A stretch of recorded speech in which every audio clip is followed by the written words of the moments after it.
पाकिस्तान के अंदर बहुत सारे इस हफ्ते के अंदर चाइनीज़ और टर्की के कार्गो प्लेन्स देखे गए और लगातार मिलिट्री वेयर्स की उसमें सप्लाई हुई है। मिलिट्री सप्लाईज आई हैं, उसके अंदर क्या आया है तो पता नहीं, लेकिन एक के बाद एक बैक टू बैक फ्लाइट्स हैं और कॉन्टीन्यूसली चक्कर काटे हैं उन्होंने। तो लगता है काफ़ी सामान, असला सामान वगैरह टर्की से और चाइना से सप्लाई किया गया है। सबसे पहले बात करते हैं कि अगस्त के इसी हफ्ते के अंदर पाकिस्तान के आसमान में चाइना और टर्की के जो हैवी मिलिट्री जो कार्गो प्लेन्स होते हैं उनकी एक बड़ी एक्स्ट्रा ऑर्डिनरी और बड़ी एक अलग किस्म की और सीक्रेट हलचल देखी गई। CNN की रिपोर्ट है, पिछले 60 घंटों से अधिक समय से चाइना और टर्की के मिलिट्री एयरक्राफ्ट लगातार पाकिस्तान में आ रहे हैं, जा रहे हैं, आ रहे हैं, जा रहे हैं। इस अचानक बड़े एक मिलिट्री एयरलिफ्ट को, इसे दरअसल इंडिया बड़े गौर से देख रहा है। भारत की मिलिट्री एजेंसी और खुफिया एजेंसी भी इसको देख रही हैं और इसमें जो दुनिया के कुछ और स्ट्रेटजिस्ट हैं वो भी इसको देख रहे हैं, क्योंकि बताया जा रहा है कि इन प्लेन्स के जरिए बड़े पैमाने पर ड्रोन्स, बड़े हथियार, मिलिट्री वेयर्स पाकिस्तान पहुंचाई जा रही है। 2 बड़े एयरबेस को इसमें यूज किया गया है चाइना और टर्की के लिए। नूर खान एयरबेस रावलपिंडी, यहां चाइनीज मिलिट्री विमान, इनकी भारी आवाजाही दर्ज की गई है और कई एयरक्राफ्ट आए लगातार, एक के पीछे एक, फिर वो जाते थे फिर आते थे। ये एयरबेस जो है पाकिस्तान सेना के जो हेडक्वार्टर है उसके बेहद करीब है। और दूसरा है मसरूर एयरबेस कराची। यहां पर भी एक जो स्ट्रेटेजिक एयरबेस है उस पर चाइना और टर्की के जो मिलिट्री प्लेन्स हैं वो लगातार लैंड करते और उड़ान भरते देखे गए हैं। टर्की का एक प्लेन तो TUAF-526 टाइप का जो हालांकि पाकिस्तान की ओर से इन कार्गो के बारे में कोई इंफॉर्मेशन नहीं दी गई है, लेकिन मिलिट्री एक्सपर्ट्स का कहना है कि बड़े लेवल पे हथियारों की सप्लाईज आ रही है। टर्की को बायराकतर सीरीज के जो ड्रोन्स हैं वो सैकड़ों नहीं हज़ारों की संख्या में बताया जा रहा है कि सप्लाई किए गए हैं और सर्विलांस और कामिकाजे ड्रोन्स भी पाकिस्तान को डिलीवर किए हैं इसमें। इसके अलावा हाल ही के दिनों में बलूचिस्तान में जो रेबल्स चल रहा है, रिवोल्ट चल रहा है, उसको देखते हुए पाकिस्तान आर्मी का जो गोला बारूद का स्टॉक कम हुआ है, शायद इस एयरलिफ्ट का एक मेन ऑब्जेक्टिव खाली होते हुए गोला बारूद का स्टॉक भरना है, जिसको कहते हैं रिप्लेनिशमेंट। इलेक्ट्रॉनिक वॉरफेयर और air defence system, Chinese planes के जरिए पाकिस्तान को रडार पार्ट्स, मिसाइल कंपोनेंट्स और इलेक्ट्रॉनिक जैमर सप्लाई किए जाने की भी खबर है। इसके पीछे क्या है? मैका जॉइंट डिफेंस एग्रीमेंट है, आपको मालूम है, सऊदी, तुर्की और पाकिस्तान के बीच में। सॉरी, इस समझौते के तहत किसी भी एक देश पर हमले को तीनों पर हमला माना जाएगा और टर्की की ये जो कार्रवाई है सारी की सारी इसी गठजोड़ को, अलायंस को और ज़्यादा गहरा करने की ओर एक कोशिश नज़र आ रही है। चाइना पाकिस्तान का जो नेक्सस है वो भी काफ़ी गहराता चला जा रहा है। JF-17 ब्लॉक 3 प्लेन्स तो उनके पास हैं। JF-35 इस साल के एंड तक या अगले साल की शुरुआत में इनको मिल जाएंगे, जो स्टेल्थ फाइटर्स हैं। ब्रिक्स और SCO की बैठक से ठीक पहले पाकिस्तान को इस तरह मजबूत करना चाइना की एक सोची समझी, मुझे लगता है, स्ट्रैटेजी है। पाकिस्तान के अंदर जो अभी रिवोल्ट चल रहे हैं उसको लेकर उन्हें काफ़ी परेशानी हो रही है और शायद उनको ड्रोन बैकअप की भी ज़रूरत पड़ी है। भारत के लिए एक 2 फ्रंट की चुनौती है, क्योंकि चाइना द्वारा पाकिस्तान की मिलिट्री पावर को इस तरह अचानक अपग्रेड करना तो भारत को पश्चिमी मोर्चे पर और नॉर्दर्न मोर्चे के ऊपर बिजी रखने का एक स्ट्रेटजी हो सकता है। ड्रोन वॉरफेयर का खतरा है। टर्की के मोस्ट मॉडर्न ड्रोन्स के पाकिस्तान में शामिल होने से बेड़े में हमारे लिए दबाव बढ़ता है, इंडिया के लिए बढ़ता है। तुर्की का बदलता हुआ रुख है। हालांकि 2023 में वहाँ पर अर्थक्वेक आया था तो भारत ने काफ़ी मदद की थी, लेकिन अल्टीमेटली पाकिस्तान उसका पुराना पार्टनर है। करीब करीब 60 घंटे ये जो ऑपरेशन चला है, मिलिट्री प्लेन का आना जाना आना जाना आना जाना, और लगातार फ्लाइट्स आई हैं जाई हैं, ये कम से कम जो नॉर्मल सप्लाईज होती है ना, ये उसका हिस्सा नहीं है। तो जो नया अभी त्रिकोण बना है, ट्रायंगल बना है सऊदी, पाकिस्तान और टर्की का, इसने मुझे लगता है कि बैलेंस ऑफ पावर को थोड़ा सा चेंज करने की कोशिश है। भारत इस पर नज़र तो रखे हुए है, लेकिन ये न्यूज़ इस समय देखा जाए तो इस टाइम काफ़ी प्रोमिनेंटली दुनिया के नक्शे के अंदर दिखाई दे रही है, और ये चर्चा का विषय बन रही है कि पाकिस्तान का जो ऑगमेंटेशन है सप्लाईज का, वो बहुत तेज़ गति से हो रहा है टर्की के द्वारा और चाइना के द्वारा। हम पहले भी आपको बता चुके हैं कि उनकी सबमरीन्स मिलनी शुरू हो गई है, उनको जो AIP सबमरीन्स है जो इंडिया के पास नहीं है, उनको नए FJ-35 जो स्टेल्थ फाइटर्स है वो मिलने जा रहे हैं, वो भी स्टेल्थ इंडिया के पास नहीं है। उनको जो मिलिट्री के अंदर जो नई गन्स मिली है 155 mm की, करीब 200-250, वो भी अपग्रेडेशन है। तो काफ़ी कुछ जो है चाइना और टर्की इनको सप्लाई कर रहे हैं। इससे पता चलता है कि पाकिस्तान बहुत मजबूत हो रहा है। पाकिस्तान के दुश्मन जो है उनके नींद हराम हो रही है। पाकिस्तान अब दुनिया में एक ताकत के नाम से लोग जाने जाते हैं। ऑपरेशन सिंदूर पाकिस्तान के लिए एक रहमत था, पाकिस्तान को 4 चांद लगाई है। यही ऑपरेशन सिंदूर है जिसने इंडिया को जलील किया, इंडिया को विश्व में बदनाम किया, विश्व में ऐसा बदनाम किया कि अब इंडिया को पूछना तो दूर की बात, इंडिया के अंदर जो बुराइयां हो रहा है, जो कचरा पड़ा है, जो दरियाओं में गंदी पानी है, उनके यूट्यूबर आकर वीडियोस बनाकर दुनिया में शेयर करते हैं, इंडिया को और बदनाम करने की कोशिश करते हैं। तो ये सिर्फ पाकिस्तान ने नहीं किया, बल्कि इसमें अब मगरबी ममालिक जो है वो भी भरपूर कोशिश कर रहा है, इंडियन से नफ़रत कर रहे हैं। क्यों कर रहे हैं? अगर आप कमज़ोर हो गए, आपके पास कोई ताकत नहीं बचा, तो फिर समझो कि दुनिया में आपके लिए कोई हमदर्द नहीं रहेगा, दुनिया में कोई आपका साथी नहीं रहेगा। यही काम हुआ है इंडिया के साथ। इंडिया जो पहले बहुत उछल कूद कर रहा था कि हम विश्व की गुरु है, पाकिस्तान भिख मंगिया है, पाकिस्तान के पास चाइनीज़ हथियार है जिसका भरोसा नहीं है, वही जेट-NC जो चाइना ने बनाई थी ऑपरेशन सिंदूर में, वही राफेल जो फ्रांस ने बनाए थे, और बहुत मजबूत हेवी मशीन है, बहुत ज़बरदस्त मशीन है। उस ज़बरदस्त मशीन को चाइनीज़ हथियार से गिराकर दुनिया में एक रिकॉर्ड कायम किया। फिर दुनिया ने देखा कि किस तरह जो राफेल थी उसका जो मार्केट था वो नीचे गया, और जो जेट-NC JF-17 ये जो पाकिस्तान के पास जो जहाज़ है उनका जो मार्केट था वो बहुत ऊपर गए, लोग ख़रीदने की कोशिश कर रहे थे। तो वीडियो आखिर तक देखिए, फिर इस पे मुकम्मल बात करते हैं। इंटेलिजेंस रिपोर्ट्स बता रही हैं कि पिछले लगभग 60 घंटे से पाकिस्तान के अंदर रिपीटेडली तुर्की और चाइना की तरफ से ऐसी फ़्लाइट्स की आवाजाही लग रखी है जिनके तहत पाकिस्तान को एक बहुत बड़ा मिलिट्री आर्मामेंट प्रोवाइड किया जा रहा है, जिस आर्मामेंट में बहुत महत्वपूर्ण तरीके से ड्रोन्स और ख़ास करके दूसरे एमुनिशन और आर्म्स प्रोवाइड किए जा रहे हैं। चाइना को समझना डिफ़िकल्ट नहीं है कि आफ्टर ऑल चाइना पाकिस्तान को समर्थन क्यों कर रहा है, क्योंकि चाइना जिस प्रकार से पाकिस्तान को इकोनॉमिकली, मिलिट्रीली और स्ट्रेटेजिकली हेल्प करता है, ये बात तो आज सबको स्पष्ट है ही कि वो पाकिस्तान को एक ऐसी टेरिटरी मानता है जिसके तहत वो अपने वेपन्स की टेस्टिंग जो उसने नॉर्थ कोरिया के तहत की है वही पाकिस्तान के तहत करके विश्व में मिलिट्री मार्केट्स को वो केटर करना चाहता है। दूसरी बात, पाकिस्तान के साथ चाइना इसलिए भी इंगेज करता है क्योंकि उसको भारत को काउंटर करने के लिए पाकिस्तान की तरफ से एक लो कॉस्ट ऑल्टरनेटिव मिलता है। लेकिन यहाँ पर जो तुर्की का रोल है वो बड़ा महत्वपूर्ण है और समझने की आवश्यकता है। तुर्की इस मोमेंट पर पाकिस्तान के साथ इसलिए इंगेज कर रहा है क्योंकि तुर्की का खुद का एक एम्बिशन है कि वो विश्व में जितनी भी मुस्लिम देशों की शक्तियां हैं उनमें से सबसे शक्तिशाली शक्ति दोबारा से बनकर इमर्ज करना चाहता है। वो इसलिए है क्योंकि तुर्की ऐतिहासिक तौर पर ओटोमन एम्पायर हुआ करता था। ओटोमन एम्पायर जब विश्व में होता था एक टाइम पर, मिडीवल टाइम्स में, तब उस समय वो सबसे बड़ी शक्ति हुआ करती थी। ओटोमन एम्पायर का जब ओवरऑल कोलैप्स हुआ, कोलैप्स के बाद जब ओटोमन एम्पायर का डिसइंटीग्रेशन हुआ, उसके बाद से पूरी की पूरी centre of gravity middle east की जो है वो शिफ्ट करके तुर्की से हटकर सऊदी अरेबिया की ओर आ गई।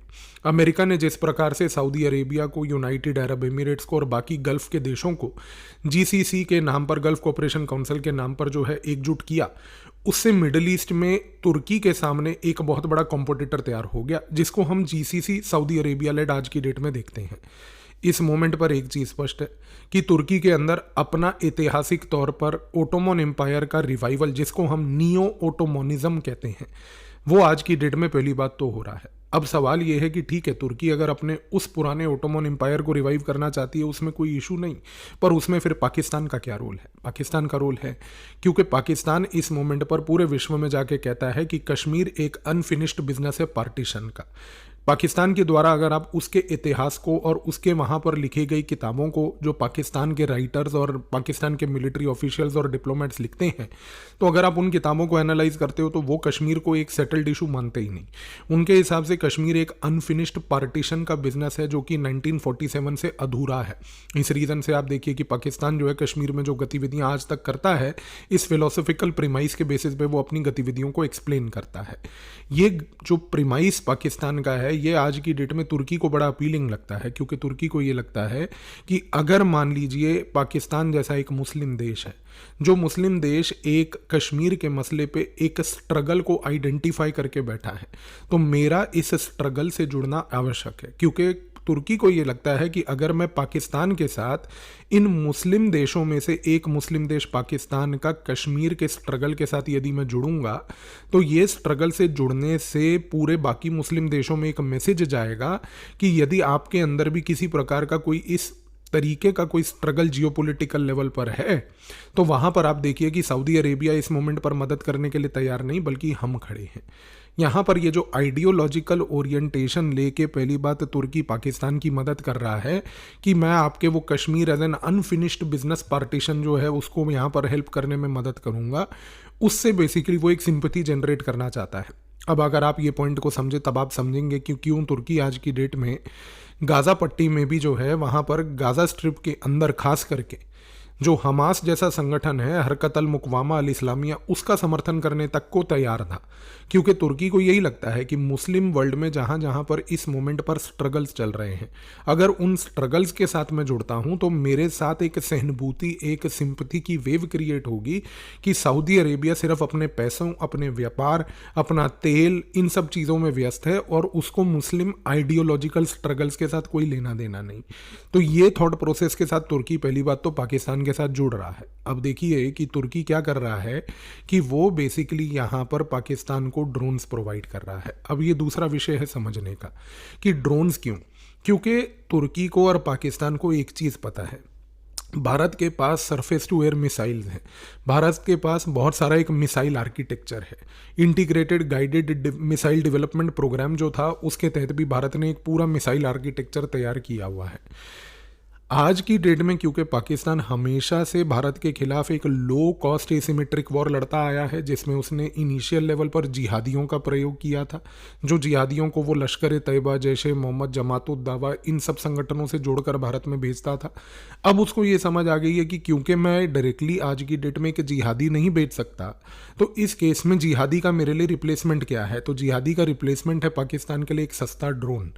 क्योंकि यहाँ पर 10,000 से 15,000 डॉलर तक का एक जो ड्रोन है, लगभग उतना ही खर्चा होता था 6 से 7 फेजेस में एक जिहादी को फुल्ली ट्रेन करने के लिए।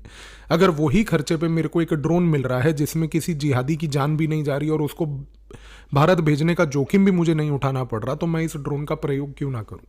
तो पाकिस्तान इस मोटिवेशन से पहली बात तो तुर्की से ड्रोन सीख कर रहा है। अब दूसरी बात कि तुर्की को क्या मोटिवेशन है? तुर्की का मोटिवेशन यहाँ पर बड़ा सिंपल है।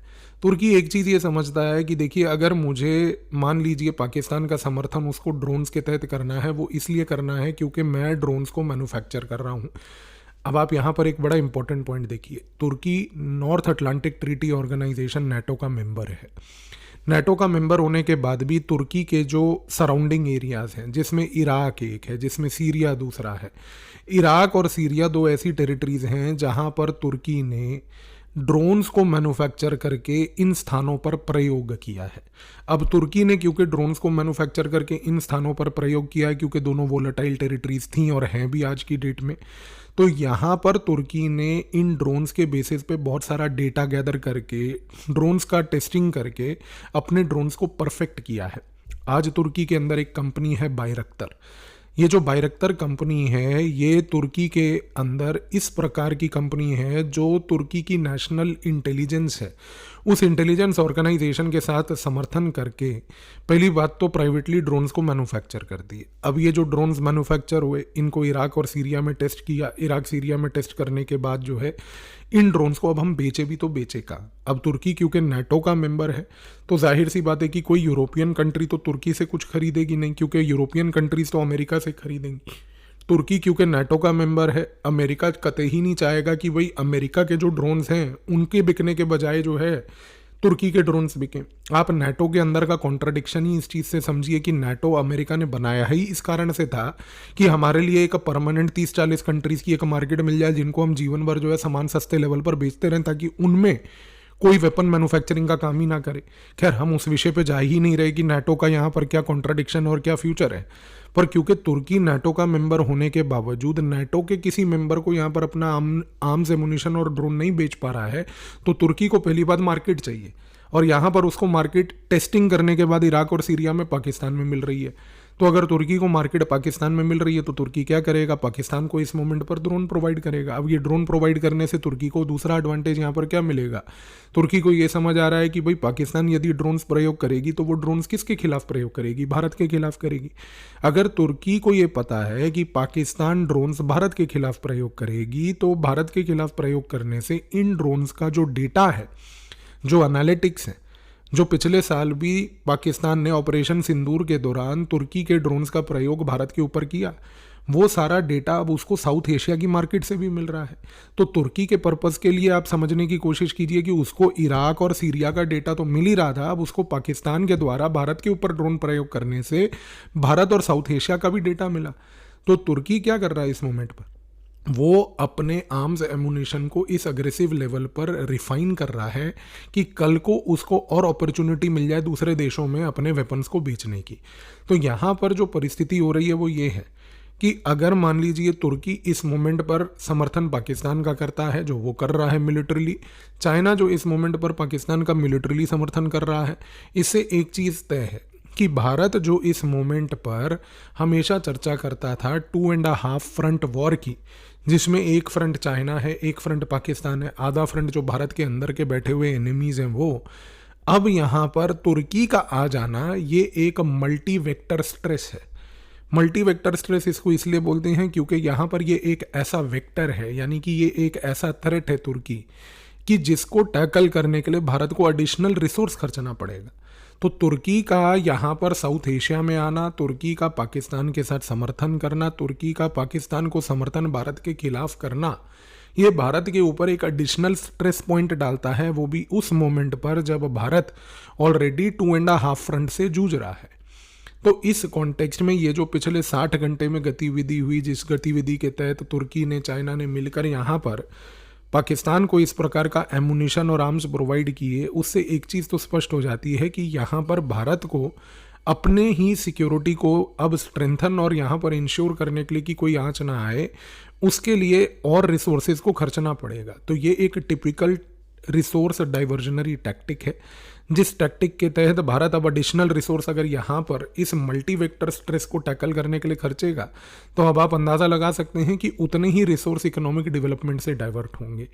तो जाहिर सी बात है कि चाहे वो वेस्टर्न शक्तियाँ हों, चाहे वो नॉन वेस्टर्न शक्तियाँ लाइक तुर्की हो, इस मोमेंट पर भारत अपने रिसोर्सेज को वेस्टफुली मल्टी वेक्टर स्ट्रेस में खर्चता जाए, ये सभी का उद्देश्य है, ताकि भारत के अंदर की जो इकोनॉमिक डेवलपमेंट है वो इवेंचुअली और कमज़ोर होती रहे। तो ये अगर आप पैटर्न और जियोपॉलिटिकल अंडरस्टैंडिंग को समझेंगे तो आप देखेंगे कि ये गेम्स यहाँ पर क्यों होते रहते हैं।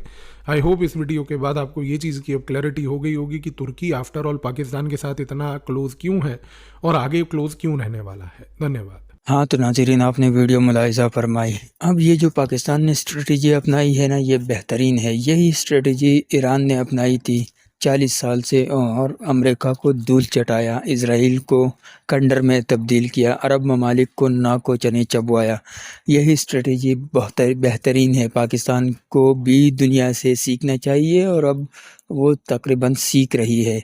ये जो सस्ते ड्रोन्स और सस्ते मिसाइल्स वगैरह होते हैं ना, ये बहुत कामयाब चीज़ होते हैं। ये एटॉमिक बम से या बड़े बड़े मिसाइलों से, बड़े बड़े हथियारों से ज़्यादा जंग में इस पर आप भरोसा कर सकते हैं, इसको आप बिला झिझक इस्तेमाल कर सकते हैं। अगर इसको कोई हिट भी करे, इसका जो एमुनेशन है वो हिट भी हो जाए तो इतना नुकसान नहीं होता।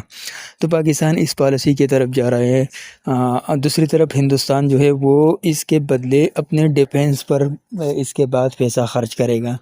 पाकिस्तान ऐसे सस्ते हथियार ख़रीद कर, सस्ते हथियार बनाकर, तो ज़ाहिर सी बात है कि फिर इंडिया को अपने दिफा में कुछ करना होगा, अपने आप को बचाने के लिए कुछ तो करना होगा।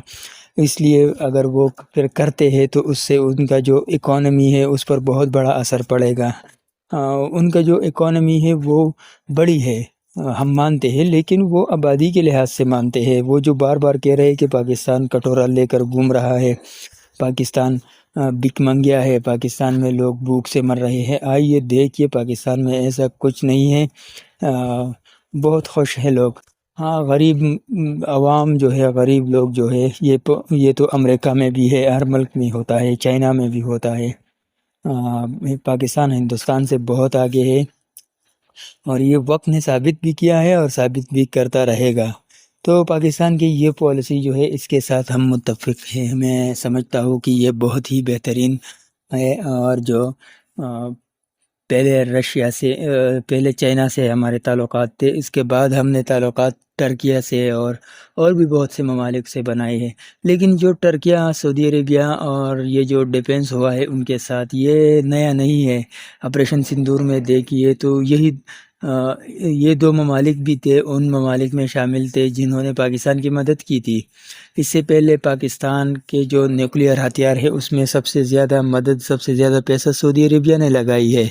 तो ये कहना कि पाकिस्तान का जो न्यूक्लियर हथियार है वो सिर्फ पाकिस्तान के लिए है या इंडियन बॉर्डर के लिए है, ये बात गलत होगी। अगर कल सऊदी अरेबिया किसी के साथ लड़ रहा है तो पाकिस्तान उस लड़ाई में शामिल होगा। अगर पाकिस्तान उसमें शामिल हो गया तो ऑलरेडी पाकिस्तान उस जंग में कूद गया। अब सऊदी अरेबिया हो या पाकिस्तान हो, बचाना तो दोनों की है। तो दोनों को बचाने के लिए फिर ये कहना कि न्यूक्लियर हथियार की ज़मानत नहीं है, तो ये बेवकूफ़ी होगी। कोई इस तरह डंडोरा नहीं पीटता कि मेरे पास जो हथियार है वो सारी दुनिया को बचाने के लिए है या किसी और के लिए। लेकिन वक्त आने पर सब ये समझते हैं कि फिर वो होता है। जैसा कि जापान पर अमेरिका ने जो बॉम्ब फेंके थे, तो उस जंग में अमेरिका कूद गई थी। अमेरिका उस जंग का हिस्सा नहीं थी, लेकिन बाद में जब कूद गए तो फिर बात एटॉमिक बम तक पहुंच गई। तो मेरा कहने का मतलब ये है कि ये जो तुर्किया है, सऊदी अरेबिया है, अज़रबैजान है, ये वो ममालिक है जिसने ऑपरेशन सिंदूर में पाकिस्तान की मदद की है। इससे पहले कारगिल में की है, उससे पहले 71 और उससे पहले 65 और 51 में भी की है। तो ये नए नहीं है। ये इस्लामी ताल्लुक़ जो है, पाकिस्तान कश्मीर को एक कार्ड की तरह इस्तेमाल कर रहा होगा, लेकिन जिस तरह ये इंडियन एनालिसिस और बाकी लोग कहते हैं कि पाकिस्तान कोशिश कर रहा है कि इस्लामिक टच देकर, हम इस्लामी टच चलो नहीं देते, लेकिन हिंदुस्तान में हम देखते हैं तो मुसलमानों के साथ क्या हो रहा है। हिंदुस्तान में ना तो मुसलमान अमन से है, ना वहाँ कोई और मेजॉरिटी जो है वो अमन से है। वहाँ तो सारे जो अक़लियत है वो अज़ाब में जी रही है। पाकिस्तान में देखो, पाकिस्तान में इस तरह नहीं है। बाकी टर्किया में देखो, सऊदी अरेबिया में देखो, सऊदी अरेबिया में तो बहुत ज़्यादा इंडियन है। वहाँ किसी के ऊपर जुल्म नहीं हुआ, किसी के ऊपर ज़्यादती नहीं हुई है। तो बात करने का मकसद ये है कि ये कहना कि सऊदी अरेबिया या ये कहना कि पाकिस्तान कार्ड इस्तेमाल कर रहा है, मुस्लिम कार्ड, तो क्यों नहीं इस्तेमाल करे। मुस्लिम एक ही जान होता है। तो आपका इस बारे में क्या राय है? अपने राय कमेंट करें, चैनल को सब्सक्राइब करें और बेल आइकन दबाना मत भूलिए। थैंक्स।